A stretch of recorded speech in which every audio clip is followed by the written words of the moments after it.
In the quiet village of Ilaif, nestled among the lush green hills of Yorubaland, lived a boy named Ada. At 14, Ade was known for his bright smile and restless spirit. The village was simple: mud houses with thatched roofs, women pounding yam in wooden mortars, and children chasing goats along dusty paths. But Ade dreamed of more. He wanted to become a great engineer who would build bridges across the mighty river that divided the village from the big city schools. Every evening, as the sun painted the sky orange, he would sit by the riverbank, sketching impossible designs in the sand with a stick. Yet his dreams remained just that, drawings washed away by the evening tide. Ade was full of ideas but lacked one thing: discipline. He would start studying under the kerosene lamp, only to chase fireflies minutes later. He promised to wake at dawn to fetch water and practice mathematics, but the warmth of his mat always won. His father, a hard-working farmer, would shake his head. "My son, the river does not flow by wishing, it flows by staying in its banks." Ade laughed it off. Until one dry season changed everything. The village elders announced a scholarship contest. The brightest child would travel to the city to study engineering. The test was tough: mathematics, general knowledge, and a practical project. A model bridge strong enough to carry weight across a small gap. Ade's heart burned with hope. This was his chance to escape poverty and bring progress home. But when the first practice test came, he scored poorly. His mind wandered. He had spent nights dreaming instead of drilling formulas. Disappointed, he sat by the river, tears mixing with the water. That evening, an old man named Babatunde, the village storyteller and retired teacher, found him. Babatunde's eyes were sharp despite his wrinkled face. "Ade, I see the fire in you," he said. "But fire without control burns everything, including your dreams. Discipline is the riverbank that gives your power direction." Babatunde invited Ade to his small compound the next morning. "For 30 days, you will learn the power of a disciplined mind. If you follow, the river of success will open for you. If not, you will remain on the shore." Day 1 was simple but hard.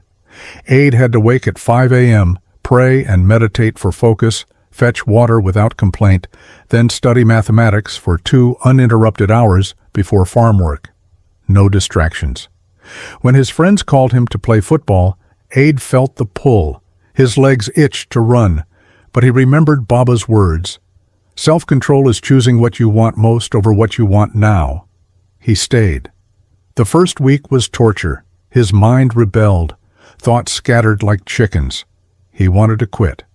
Baba taught him mental strength exercises. Every morning Ade would repeat, "I am the master of my mind. Focus is my sword. Discipline is my shield." He learned to break big tasks into small daily stones, building his model bridge one careful joint at a time. When tiredness came, he breathed deeply and pushed through.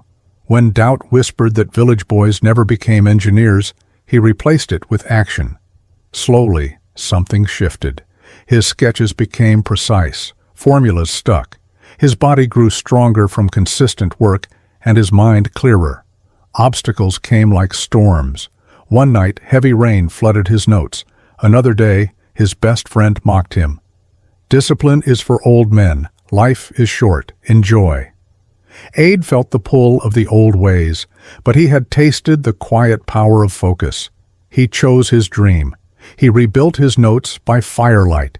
He studied extra hours. Mental strength grew. He visualized himself crossing the finished bridge, not just wishing it. By the 30th day, Ade was transformed. His model bridge was a masterpiece, balanced, strong, and beautiful. On the day of the contest, other children rushed and made mistakes. Ade moved with calm confidence. His disciplined preparation shone through.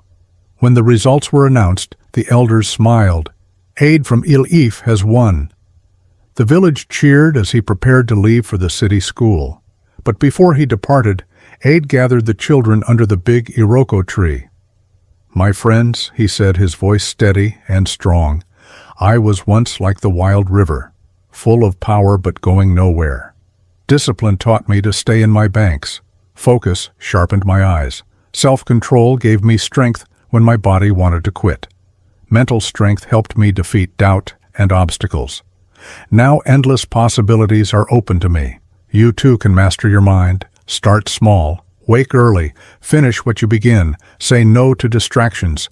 Your dreams are waiting on the other side of discipline. Years later, Engineer Aid returned to Ile-Ife. He built a strong bridge across the river, the very one he had dreamed of. Children now crossed safely to better schools. The village prospered, and whenever anyone asked his secret, he pointed to the flowing river and smiled. Discipline gave direction to my power. Dear friend, like Aid, you carry great potential. The power of discipline is not in grand gestures, but in daily choices.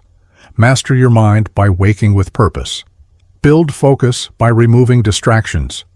Grow self-control by choosing long-term victory over short pleasure. Develop mental strength by pushing through discomfort. Obstacles will come, but a disciplined mindset turns them into stepping stones.